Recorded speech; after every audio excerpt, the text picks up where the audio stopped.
নমস্কার বন্ধুরা। পাকিস্তান এবং চীন ইরান আমেরিকা যুদ্ধ নিয়ে ব্যস্ত রয়েছে, আর এদিকে বাংলাদেশে ভয়ানক এক খেলা খেলে দিয়েছে ভারত। পাকিস্তান তো এটাই ভাবছে যে যে বাংলাদেশ দুদিন আগে পাকিস্তানের সাথে গলায় গলায় পিরিত দেখাচ্ছিল, সেই বাংলাদেশই এখন আবার আফগানিস্তানে না পরিণত হয়। হ্যাঁ বন্ধুরা, বাংলাদেশের হাবভাব দেখে মনে হচ্ছে এরা হয়তো খুব শীঘ্রই ভারতের কাছ থেকে অস্ত্রশস্ত্র কিনতে চলেছে। বাংলাদেশের ক্ষমতা পরিবর্তনের সাথে সাথে জিওপলিটিক্সও একেবারে বদলে যেতে চলেছে। আপনাদের অবশ্যই মনে আছে, বাংলাদেশে যখন মোহাম্মদ ইউনূস ক্ষমতায় এসেছিল এবং আওয়ামী লীগ নেত্রী শেখ হাসিনার দেশে ফেরাটা অসম্ভব বলে মনে হচ্ছিল, তখনই আপনাদেরকে বলেছিলাম যে ভারত এখন বিএনপির ওপর বাজি ধরবে। আর এই বিষয়টি কনফার্ম হয়ে গেছিল তখনই যখন বিএনপি নেত্রী খালেদা জিয়ার মৃত্যুতে শোক ব্যক্ত করে বাংলাদেশে পৌঁছেছিলেন আমাদের বিদেশমন্ত্রী এস জয়শঙ্কর। যাই হোক, বাংলাদেশের ক্ষমতায় ফিরেছে বিএনপি এবং প্রধানমন্ত্রী পদে বসেছেন খালেদা জিয়ার ছেলে তারেক রহমান। আর এরপর থেকেই সমস্ত সমীকরণ বদলে যেতে শুরু করেছে। প্রধানমন্ত্রী তারেক রহমান তার বিদেশমন্ত্রী খলিলুর রহমানকে পাঠিয়ে দিয়েছেন ভারত সফরে।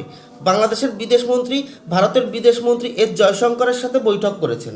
দুই দেশের বিদেশমন্ত্রীরা যখন বৈঠক করেন, সেখানে স্বাভাবিকভাবেই দুই দেশের মধ্যকার সম্পর্ক বাড়ানো, আঞ্চলিক এবং আন্তর্জাতিক বিষয়ের উপর আলোচনা হয়ে থাকে। কিন্তু তলে তলে যে কী ঘটছে তা জানার জন্য কিছু ইশারাই যথেষ্ট। প্রথমে বলি বাংলাদেশ কোন কোন বিষয় নিয়ে আলোচনা করতে এসছে। প্রথমত, শেখ হাসিনার প্রত্যর্পণ ইস্যু। বাংলাদেশ সরকার ভালোভাবেই জানে যে ভারত হাসিনাকে ফেরত দিবে না। তারপরও এই এজেন্ডা রাখা হয়েছে এই কারণে যেন বাংলাদেশের জনগণকে বোঝাতে পারে যে সরকার হাসিনাকে ফেরাতে সব ধরনের চেষ্টা চালিয়ে যাচ্ছে। দ্বিতীয় এজেন্ডা হলো ভিসা সার্ভিস এবং এনার্জি, অর্থাৎ বাংলাদেশিরা যেন ভারতে আসার ভিসা পায় এবং ভারত যেন বাংলাদেশকে পেট্রোল, ডিজেল এবং ফার্টিলাইজার সাপ্লাই করে। তৃতীয় এজেন্ডা হলো বর্ডার অ্যান্ড সিকিউরিটি। চতুর্থ এজেন্ডা হলো গঙ্গা জল সন্ধি, অর্থাৎ বাংলাদেশ শুধুমাত্র কূটনীতিই নয়, সুরক্ষা এবং জীবন বাঁচানো জল এবং জ্বালানি সুরক্ষার জন্য ভারতের দুয়ারে এসছে।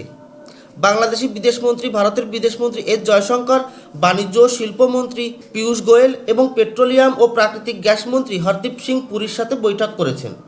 সবথেকে ইম্পর্ট্যান্ট বিষয় যা নিয়ে বেশি কথা হয়নি তা হলো আমাদের এনএসএ অজিত ডোভালজির সাথে মিলিত হয়েছেন বাংলাদেশের বিদেশমন্ত্রী। এ তো গেল দিল্লিতে ঘটা ঘটনাক্রম। এবার শুনুন ঢাকায় কি ঘটেছে। বাংলাদেশে নিয়োজিত ভারতীয় হাই কমিশনার প্রণয় বর্মা বাংলাদেশের এনএসএ AKM ইসলামের সাথে বৈঠক করেছেন। এই বৈঠকে যেসব বিষয় নিয়ে আলোচনা হয়েছে তা হলো সুরক্ষা সহযোগিতা, সেনা প্রশিক্ষণ, সামরিক ক্ষমতার বৃদ্ধি, ডিফেন্স ইন্ডাস্ট্রির মধ্যে এক্সচেঞ্জ ইত্যাদি। আর এই ধরনের সহযোগিতা বা স্টেপ তখনই নেওয়া হয় যখন দুই দেশের মধ্যে ডিফেন্স ডিল মোটামুটি পাকাপোক্ত হয়ে যায় বা রূপ নেওয়া শুরু করে। তা না হলে আপনারাই ভাবুন, ভারত বাংলাদেশের সামরিক ক্ষমতা কিভাবে বাড়াবে, কিভাবে ডিফেন্স ইন্ডাস্ট্রির মধ্যে এক্সচেঞ্জ হবে। বাংলাদেশ ভারতের কাছ থেকে অস্ত্র কিনবে, তবেই না এসব হবে। যাই হোক, ঘটনাক্রম দেখে একটি বিষয় তো পরিষ্কার যে বাংলাদেশের নির্বাচিত সরকার ভারতের সাথে 1971 সালে সেই পুরনো ইতিহাসকে সামনে রেখেই চলতে চাইছে। আর এখানেই সবচেয়ে বড় দুশ্চিন্তায় পড়েছে পাকিস্তান। সব মিলিয়ে ভারত বাংলাদেশের মধ্যে যদি ডিফেন্স ডিল বা ডিফেন্স টাই আপ হয়, তাহলে বাংলাদেশে পাকিস্তান এবং চীনের প্রভাব কম হবে, যা ভারতের সুরক্ষার জন্যও খুবই গুরুত্বপূর্ণ।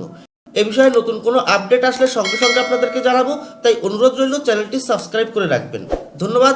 জয় হিন্দ।